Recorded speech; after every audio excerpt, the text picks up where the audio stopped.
Okay so hello दोस्तों, नमस्कार। मेरा नाम है विवेक कुमार। तो दोस्तों, आज के इस वीडियो में हम लोग बुद्ध धर्म के बारे में पढ़ रहे हैं। पिछली वीडियो में जैन धर्म को कवर किया, जिसके अंदर मैंने आपको बताया जैन साहित्य की संरचना बताई, जैन में कौन से फाउंडर थे, कौन से रियल फाउंडर थे, सारी चीजें आपको चर्चा पिछले में हो चुकी हैं। जैन संगीतियों के बारे में बताया। दो ही जैन संगीति हुई थी, एक हुई थी पाटलिपुत्र में और एक हुई थी वल्लभी में, गुजरात में जो की है।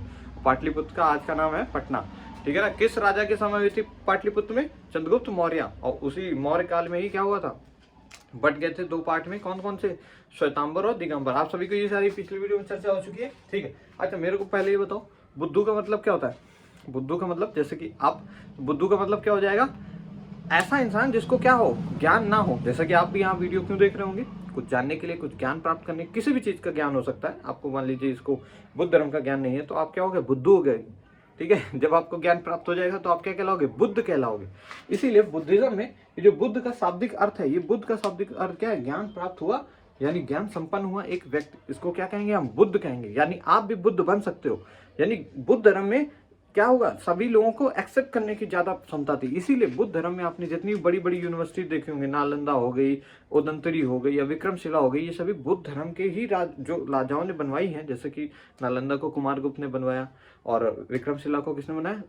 धर्मपाल ने बनवाया। तो ये सभी लोग बुद्ध धर्म से काफी ज्यादा क्या थे? एडमायर थे बहुत ज्यादा, कि हाँ यार, गौतम बुद्ध जी बहुत बढ़िया बात कह के गए।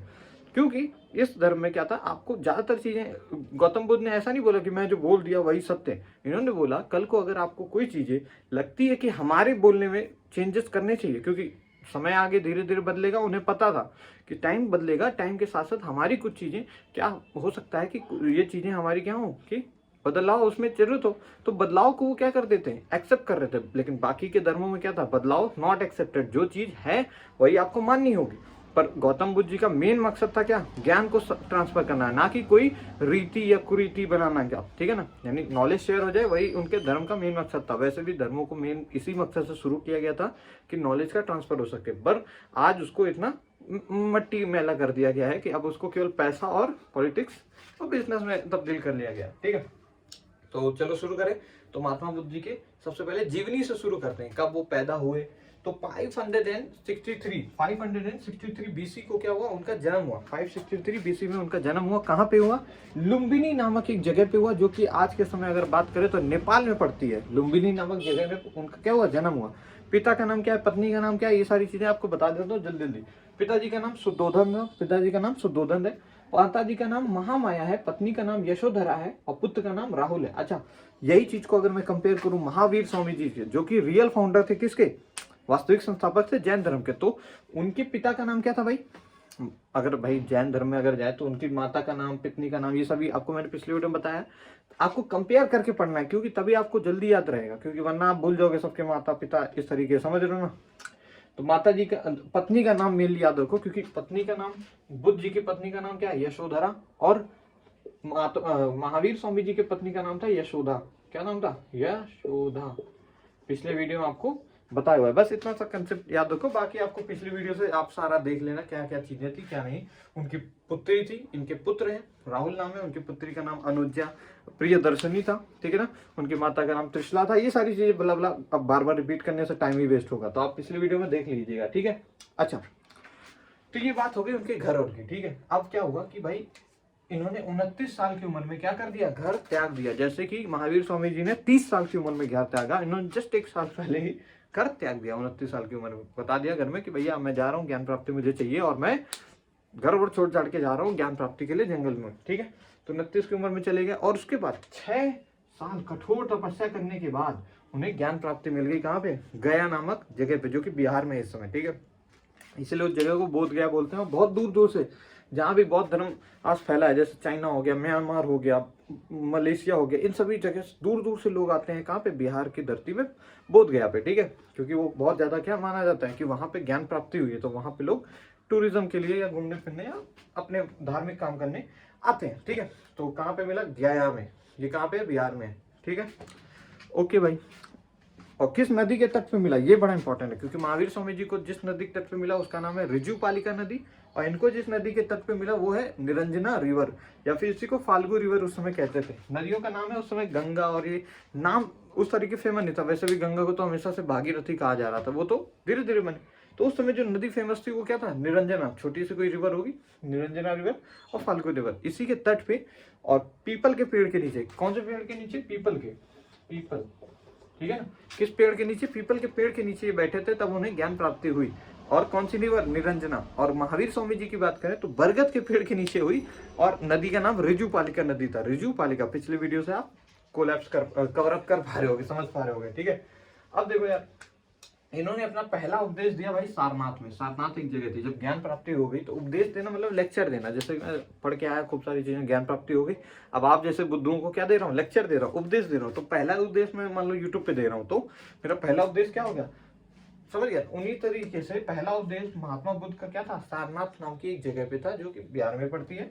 सबसे ज्यादा उपदेश उन्होंने कहा दिए? श्रावस्ती नाम की जगह, जो कि आज के टाइम पे श्रावस्ती जिला है यूपी के अंदर, ठीक है, श्रावस्ती जिला है। अच्छा, यहीं पर क्या था, ये श्रावस्ती जो है ये कोशाल वंश की राजधानी भी रहा करती है। तो कई बार पेपर में पूछ लिया जाता है श्रावस्ती किस वंश की राजधानी या फिर कोशाल वंश की राजधानी क्या है। पिछले ही मेरे दिल्ली पेपर्स मैंने दिया था, दिल्ली पुलिस का, तो उसमें ही एक पेपर में क्वेश्चन आया था कि श्रावस्ती कोशाल वंश की राजधानी क्या है, तो श्रावस्ती, ठीक है, बड़ा इंपॉर्टेंट है। यहाँ से देखिए आ जाता है छोटी छोटी चीजें।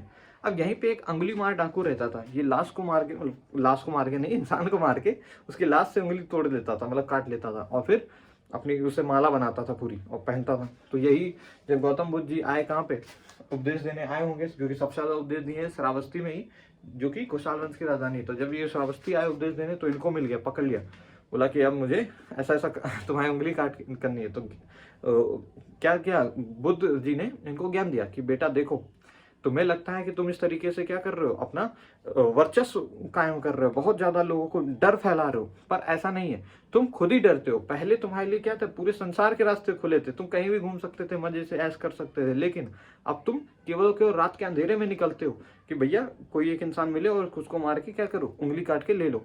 यानी तुम खुद क्या अपने मतलब सबकॉन्शियस माइंड में सोच रहे हो कि भाई मैं जीत रहा हूं, पर हालांकि हो क्या रहा है, आप गलत काम कर रहे हो, आप खुद की ही नींव खोद रहे हो। आप डरा नहीं रहे हो लोगों को, बल्कि आप खुद ही डर रहे हो, आप खुद ही अपने आप के संसार को सीमित करते आ रहे हो। अब ऐसा ऐसा कुछ सुना अंगुली मार डाकू ने तो बड़ा इंस्पायर हो गया, कहा कि भाई सर जी, मैं आज से ही आपकी शरण में आना चाहता हूँ, मेरे को प्लीज आप ज्ञान प्राप्ति कह रहा हूँ, मेरे को प्लीज आप अपनी शरण में ले लो, आज से मैं ये काम छोड़ रहा हूँ, बहुत हो गया ये सब गलत काम, और मैं आज से आपका शरण में आ जाऊंगा। तो अंगुली मार डाकू क्या था, महात्मा बुद्ध की शरण में आ गया, ठीक है ना। तो महात्मा बुद्ध ने कहा जिसकी जिसकी उंगली काटे हो सबसे पहले उसी के घर से भिक्षा मांग के आओ। भिक्षा मतलब वही भीख नहीं, अरे मतलब साधु वाधु जो लोग ऐसे ज्ञान देते थे वो लोग क्या करते थे, दूसरों के यहाँ से खाना खा के ही उनका घर व्यापन था। उस समय कम लोग थे और भीख जैसी कोई चीज नहीं थी, ठीक है। हर इंसान को खाने पीने के जंगल थे यार, पेड़ पौधे फूल ये सब खाते पीते रहते थे। पेड़ पौधे नहीं खाते थे, मतलब हर चीज थी वहां पे, ठीक है। उस समय का टाइम भी कोई टाइम था मस्त। आज अगर कोई उस समय के टाइम से बचा होगा तो क्या कहता होगा, हमारा भी कोई वक्त था, है कि नहीं। तो वैसी चीज थी। तो यार समझ गए श्रावस्ती में कौन था, अंगुली मार डाकू। ये ऐसी कहानी बता दी ताकि आपका दिमाग में रहे श्रावस्ती, क्योंकि भैया कोशाल वंश की राजधानी है। इसके बाद हम महाजनपद जब पढ़ेंगे, महाजनपद ये पूरा इंडिया किसमें कवर अप था, 16 महाजनपदों में। इसकी चर्चा अंगुत्तर निकाय पुस्तक में हुई है, जो कि बुद्ध धर्म की है। तो ये सभी जब हम पढ़ेंगे तो उसकी वहीं से फिर शुरू होगा हमारी हर्यंक डायनेस्टी, जिसके अंदर हम लोग सारे अजातशत्रु इन सभी के बारे में पढ़ेंगे। राजाओं का युग शुरू होगा, ठीक है। तो आपको पता होना चाहिए कि ये राजधानी क्या थी, कोशाल एक महाजनपद का हिस्सा था, उसकी राजधानी श्रावस्ती थी, ठीक है। बहुत ज्ञान दे दिया उसमें। अब देखो सबसे पहले जो बुद्ध धर्म को अपनाने वाली महिला थी उनका नाम था भैया गोमती रिवर है आज के टाइम पे इंडिया में, कहाँ पे, लखनऊ में, यूपी के अंदर, ठीक है। गोमती थी। और जो दूसरी थी वो सबसे पहली कौन सी महिला थी, वो आम्रपाली। आम्रपाली भी एक कैपिटल है, किसकी है, आंध्र प्रदेश की, हैदराबाद की है। अब आप लोग बताना, आंध्र प्रदेश की। वैसे तो आम्रपाली में हाईकोर्ट भी बन गया है, समझ गए ना। तो आम्रपाली और गोमती क्या हो गई, ये इनकी पहली डिसिपल्स थी, यानी वुमेन, डिसिपल नहीं, वुमेन थी जो बुद्ध धर्म को अपनाई थी, ठीक है। गोमती, और ये पूछा जाता है, नाम देकर पूछता है, ये भले ही ना याद करो कि उनके प्रिय शिष्य का नाम आनंद और उपाली था, ये याद करने की जरूरत नहीं है, पर ये जरूर याद करिए। अब ये कुत्ता फिर से भौंक रहा है, जबकि मैं दिन में शूट कर रहा हूँ, फिर भी इसको थोड़ी देर में शूट करता हूँ। तो यार कुत्ते भौंकना बंद कर चुके हैं। चलो अब देखते हैं। इनको गौतम बुद्ध जी को लाइट ऑफ एशिया भी कहा जाता है। आप में से कई लोगों को मैं मान के चलता हूँ पता होगा, नहीं पता है तो याद रखिएगा। लाइट ऑफ एशिया किसे कहते हैं, गौतम बुद्ध जी को, क्योंकि लाइट मतलब क्या, ज्ञान ज्ञान लाइट का भी एक संकेत ज्ञान से ही आता है कि भैया आप एनलाइट हो गए, यानी आपको ज्ञान प्राप्ति हो गई, आप पे दृष्टि छाया पड़ गई, ठीक है, इंग्लिश हिंदी में। तो गौतम बुद्ध जी ने भी, जैसे कि महावीर स्वामी ने पंच महाव्रत बताया कि ब्रह्मचर्य करो, झूठ मत बोलो, चोरी मत करो, वगैरह वगैरह, उसी तरीके से क्या हुआ कि अष्टांगिक मार्ग इन्होंने भी बताया, यानी 8 काम करो जिससे आपको क्या हो जाएगा, आप बुद्ध बन जाओगे, यानी ज्ञान प्राप्ति हो जाएगी, ठीक है। ये 8 काम उन्होंने बताया। और दूसरा साथ में ये भी कहा, अगर कभी कल को आने वाले समय में लगता है कि इसमें कुछ परिवर्तन की जरूरत है, तो I am open for change, यानी मैं परिवर्तन को मान लूंगा। गौतम बुद्ध जी ने खैर ऐसा बोला। पर फिर क्या हुआ कि अब देखिए, मैं ही आपको नॉलेज दे दूं, पर आप जरूरी थोड़ी इस नॉलेज का आप सही उपयोग करोगे, क्या पता आप इसे कुछ और ही करने लग जाओ। आजकल यूट्यूब पे ऐसा तो है नहीं हर टीचर बहुत अच्छा काम कर रहा है, कुछ टीचर बेवकूफ़ी में लड़ रहे हैं, इधर उधर ये वो फालतू फालतू चीज़ें कर रहे हैं, और कुछ वहीं पे बहुत महान काम कर रहे हैं। तो ज्ञान देने के लिए बनाया गया था धर्म। अब धर्मों में क्यों बंटवारी हुई आप समझ रहे होगे, क्योंकि जब ट्रांसफर हो रही है नॉलेज, तो उसका कोई वो नहीं है कि भैया जिसके पास जा रही है वो बहुत अच्छा उपयोग ही करेगा। चाहे आप जितनी अच्छी शिक्षा दे दो, कोई ना कोई बेवकूफ होगा ही, ठीक है, बुद्धू होगा ही। बुद्ध बनना बड़ा मुश्किल है, ठीक है। तो अष्टांगिक मार्ग को फॉलो करोगे तो बुद्ध बन जाओगे। लाइट ऑफ एशिया इन्हीं को कहते हैं। अब अच्छा, जो बुद्धिस्ट टेक्स्ट मिले, यानी बुद्ध के जो स्क्रिप्चर्स हैं, उनको मैक्सिमम किस भाषा में लिखा गया, पाली नाम की भाषा में लिखा गया, पाली भाषा में। और प्राकृत भाषा क्या, किसकी भाषा थी, जैन साहित्य में, यानी जैन में जो भी किताबें लिखी वो किस भाषा में, प्राकृत, और ये इसमें। और ये बड़ी मुश्किल होती थी पढ़ने में, इसलिए जैन धर्म की काफी स्क्रिप्चर्स पढ़ नहीं पाते थे लोग। तो जो जिसको आता था वो कुछ भी पढ़ के सुना सकता था, सामने वाले लोग समझ तो पाएंगे नहीं। इस तरीके से क्या होता था कि मुश्किल भाषा भी कई बार धर्म को फैलाने में दिक्कत का कारण बनी, क्योंकि भाई धर्म मतलब क्या, नॉलेज ही नहीं शेयर हुआ, मैं कुछ भी चिंग चैंग करने लग जाऊं, आपको समझ ही नहीं आएगा मैं क्या बोल रहा हूँ, भले मैं आपको बहुत अच्छी चीज बता रहा हूँ पर आपको समझ नहीं आएगा। इट मीन नॉलेज भी बैरियर बन जाता था कई बार। तो प्राकृत भाषा और इनकी पाली भाषा जो कि इजी पड़ती थी, इसलिए बुद्ध धर्म को काफी लोगों ने अपनाया, बड़ी बड़ी यूनिवर्सिटीज बनाई, बहुत चीजें की। अब फिर क्या हुआ कि इस धर्म में भी कलेश आ गए, इस धर्म में भी 2 बंटवारे हो गए, हीनयान और महायान। हीनयान वालों ने बोला कि भैया गौतम बुद्ध जी का ही सब कुछ सही है, उसमें परिवर्तन की जरूरत है ही नहीं, हम नहीं मानेंगे। तो हीनयान वाले अपना निकल गए। महायान वालों ने बोला कि भैया जब लगेगा तो हम परिवर्तन को अपना लेंगे। महायान वाले इधर चले गए। तो इस तरीके से क्या हुआ, बंटवारा हो गया। हर धर्म में एक टाइम आता है कि बंटवारे हो जाते हैं, हर घर में भी आता है, पता नहीं ऐसा लोग करते ही क्यों। भाई देखिए, जब आप सुप्रीम की तरफ ज़्यादा एक्सट्रीमिस्ट हो जाएंगे ना, तो ऐसी दिक्कतें आपको फेस करने को मिलेंगी।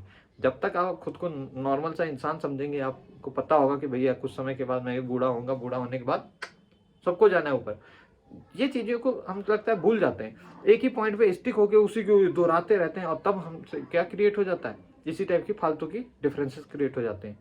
तो ज़्यादा किसी भी चीज़ को देखो वो मत करो, आप आए हो इस दुनिया में अच्छे काम करो, अच्छी चीज़ें सुन लो, ठीक है, जितना हो सके मैक्सिमम से मैक्सिमम दो, उसको करो। नहीं हो पाता है, आप इंसान हो, नहीं कर सकते हो हर चीज़, ठीक है ना। अगर कर पाते हो तो बहुत अच्छी बात है, नहीं हो पाता है तो उसका गिल्ट मत लो यार, आगे बढ़ते रहो, क्योंकि रुक गए तो ठुक गए कहीं ना कहीं, ठीक है। तो ऐसी चीज़ें। तो अब चलते हैं बुद्ध साहित्य की बात करते हैं, कौन कौन सी किताबें मेनली लिखी गई, कौन कौन से साहित्य थे, फिर बुद्ध संगीति करेंगे, फिर उसके बाद इसको खत्म कर देंगे, ठीक है ना। शुरू किया जाए। ओके। सो अब दोनों आप लोगों को मतलब ज्ञान प्राप्ति हो सके, इसलिए दोनों धर्मों का मैंने मेन किताबें लिख रखी हैं। ये सभी क्या है, साहित्य हैं। जैसे आपने गीता, भगवत गीता और कुरान के बारे में पढ़ा होगा, रामायण सुना होगा। तो ये क्योंकि सबसे ज़्यादा जो बड़े बड़े धर्म है इंडिया में, आप लोग के आसपास भी लोग होंगे, तो इसलिए आपको नाम पता है। ये जो धर्म है, बुद्ध धर्म हो गया, जैन धर्म, तो ये क्या है, बहुत ही कम है, इसलिए आपको शायद उनकी जो मेन पुस्तक है उनके नाम ना पता हो, इसलिए मैंने यहाँ पे लिख रखे हैं, और पेपर में पूछे जाते हैं, याद रखिएगा, ठीक है। तो बुद्ध धर्म में जहाँ तक सेम बुद्ध धर्म की तरह यहाँ पे आगम है, ठीक है, पिछले वीडियो में बताया हुआ है। बुद्ध धर्म की सबसे पवित्र पुस्तक है त्रिपिटक। त्रिपिटक यानी इसमें 3 पुस्तकें हैं, त्रिपिटक, ठीक है ना। पहली सूत पिटक, विनय पिटक और अभिधम पिटक। विनय पिटक जो इनमें से है, विनय पिटक, ये सबसे छोटी पुस्तक है। पूछा जाता है सबसे छोटी यानी सबसे कम पेजेस वाली पुस्तक कौन सी, विनय पिटक। और इसमें प्रवेश की चर्चा है। अब भाई जब किसी धर्म के अंदर आप आएंगे तो विनय, सविनय, निवेदन, इस तरीके से आएंगे, तो आप इस तरीके से विनती, विनय से क्या करेंगे, प्रवेश करेंगे, यानी इसमें किसकी चर्चा है, बौद्ध धर्म में प्रवेश की चर्चा है। और ये सबसे छोटी भी है, ठीक है ना, क्योंकि आप जब किसी घर में एंट्री करेंगे तो एंट्री छोटी सी होनी चाहिए, नहीं कि 100 साल एंट्री कर रहे हो, पता नहीं घर में कब आओगे, ठीक है ना। तो सबसे छोटी है। और सूत पिटक इन तीनों पिटकों में सबसे बड़ी पुस्तक है, इसीलिए इसको क्या बोलते हैं, इंसाइक्लोपीडिया भी बोलते हैं। बुद्ध धर्म का इंसाइक्लोपीडिया कहा जाता है कि इसको, सूत पिटक को सबसे बिगेस्ट पुस्तक है, ठीक है ना। बाकी अभिधम पिटक में दशा निर्देशों की चर्चा है जो कि गौतम बुद्ध जी ने दिए थे, यानी अष्टांगिक मार्ग वगैरह, ये सारी चीज चर्चा किसमें, अभिधम में। सूत और विनय का याद रखिएगा, सबसे बड़ी है कौन सी, सूत पिटक, और सबसे छोटी विनय पिटक। विनय पिटक में किसकी चर्चा है, प्रवेश की चर्चा है, और सूत पिटक में सबसे बड़ी है, इंसाइक्लोपीडिया कहा जाता है, हर चीज मिलेगी समझ लो उसके अंदर। तो फिर अंगुत्तर निकाय, इसी में हमें क्या पता चला है, 16 महाजनपदों के बारे में, जो कि हमें अगला वीडियो में पढ़ना है। 16 महाजनपदों की चर्चा किस पुस्तक में भैया, बुद्ध धर्म के अंगुत्तर निकाय, अंगुत्तर, ठीक है ना। फिर ललित विस्तार में बौद्ध धर्म की पूरी जीवनी है। ललित विस्तार में क्या है, बौद्ध धर्म कह रहा हूँ, गौतम बुद्ध जी की पूरी जीवनी के बारे में लिखा गया है। यूपी पेपर में पूछा भी गया है, अभी हाल ही में यूपी पुलिस का हुआ पेपर में आया हुआ था। ललित विस्तार नाम की पुस्तक क्या है, किसकी जीवनी के ऊपर आधारित है, महावीर स्वामी मत लिख देना, ठीक है, ये गौतम बुद्ध जी है, ठीक है। अब देखो यहाँ पे जैन धर्म के बारे में जान लेते हैं।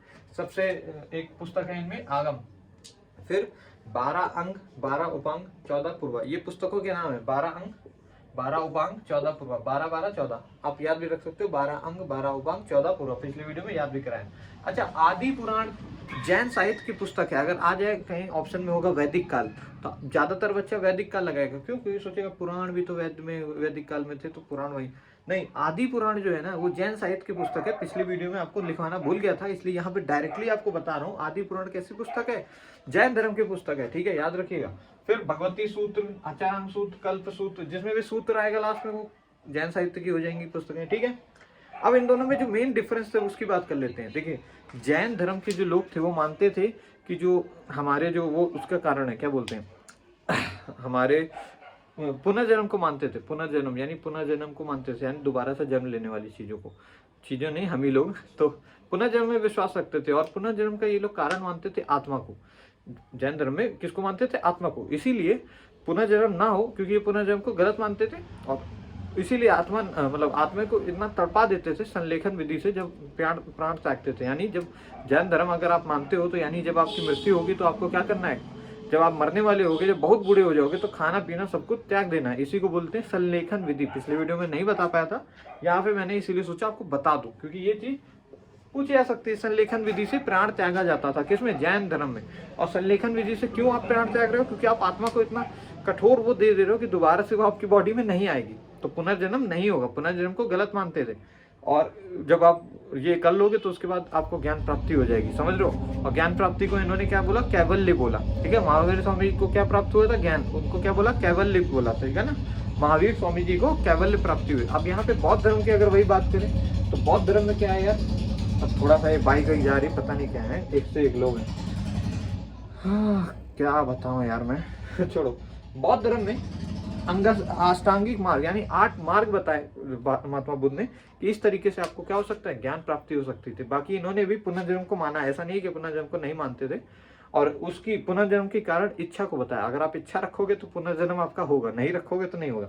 हालांकि ये सभी बातें हैं जो आपको दिमाग में रखनी है, ताकि आपको याद करने में, मेमोराइज करने में आसानी होगी। क्योंकि अगर आप ऐसे बोले कि भैया जातक बता लो, नहीं याद कर पाओगे, पर आपको थोड़ा डिटेल में पता होगा, अच्छा पुनर्जन्म, ये थोड़ा इंटरेस्ट बना रहेगा ना टॉपिक में, तो आपको याद जल्दी हो जाएगा, इसलिए बता रहा हूँ। अष्टांगिक मार्ग को फॉलो करके क्या करते, आप ज्ञान प्राप्त करते। यहाँ पे संलेखन विधि से आपको ज्ञान प्राप्ति होती है, यानी क्या मिलता, कैवल्य। और यहाँ पे उसी कैवल्य को क्या बोल दिया, मोक्ष, ठीक है ना, मोक्ष। क्या मिल जाएगा आपको, मोक्ष। तो आपको चाहिए मोक्ष, बिल्कुल चाहिए, तो ज्ञान प्राप्ति करिए और बुद्धू से बुद्ध बन जाइए, ठीक है। अच्छा, महावीर स्वामी जी को जब ज्ञान मिला तो उसको महापरिवर्तन बोल दिया, महापरिनिवारण, सॉरी परिवर्तन बोल रहा हूँ, महापरिनिवारण, वारण, ये प्रोसेस बोल दिया गया। ये पेपर में पूछा जाता है, महापरिनिवारण किस चीज से संबंधित है, महात्मा बुद्ध जी को ज्ञान प्राप्ति से संबंधित है ये, ठीक है ना।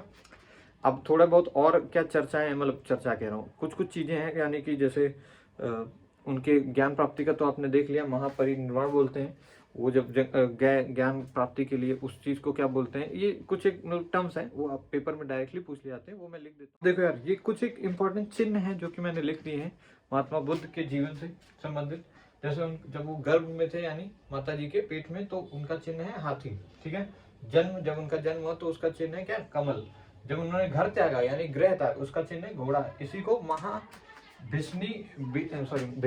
महाभिनिष्क्रमण बोलते हैं, महाभिनिष्क्रमण, ठीक है ना, याद रखिएगा, ये पूछा जाता है। जैसे महापरिनिर्वाण कब बोलते हैं, जब इनकी ज्ञान प्राप्ति, मोक्ष मिल गया, यानी मोक्ष मतलब मृत्यु हो जाना। ज्ञान प्राप्ति को क्या बोलेंगे, निर्वारण, निर्वारण का चिन्ह क्या है? पद चिन्ह, यानी उनके पैरों के चिन्ह, ठीक है ना। और महाभीष्मीक्रमण कब बोलेंगे? जब उन्होंने घर तोड़ा, घर छोड़ा, तोड़ा नहीं, ठीक है। अच्छा, एक और इंटरेस्टिंग सा फैक्ट है, महात्मा बुद्ध का जन्म हो, चाहे मृत्यु हो, या फिर मोक्ष की प्राप्ति हो, मोक्ष समझ गए ना? अरे यार, मोक्ष मृत्यु एक ही चीज लिख दी, ज्ञान प्राप्ति इसको लिख दो। मोक्ष मतलब क्या? मृत्यु हो जाना, मोक्ष मिल गया आपको, यहाँ पे लिख दो ज्ञान प्राप्ति, ज्ञान। तो महात्मा बुद्ध को चाहे जन्म हो, चाहे ज्ञान प्राप्ति हो, चाहे मृत्यु हो, वो कब हुई? बैसाख के महीने में। बैसाख एक हिंदू अगर आप कैलेंडर फॉलो करेंगे तो उसमें सबसे पहला महीना चैत होता है, जो कि मार्च में शुरू होता है, उसके बाद बैसाखी आता है जो कि अप्रैल और मई वाला टाइम है, ठीक है ना। तो बैसाख के महीने में पूर्णिमा के दिन हुआ, इसीलिए अब आपको सुना होगा बुद्ध पूर्णिमा लोग मनाते हैं, यानी बुद्ध जी के पूर्णिमा। बुद्ध मतलब समझ गए ना, ज्ञान प्राप्त हुआ इंसान, और बुद्धू मतलब, अब कभी मत बोलना, ठीक है।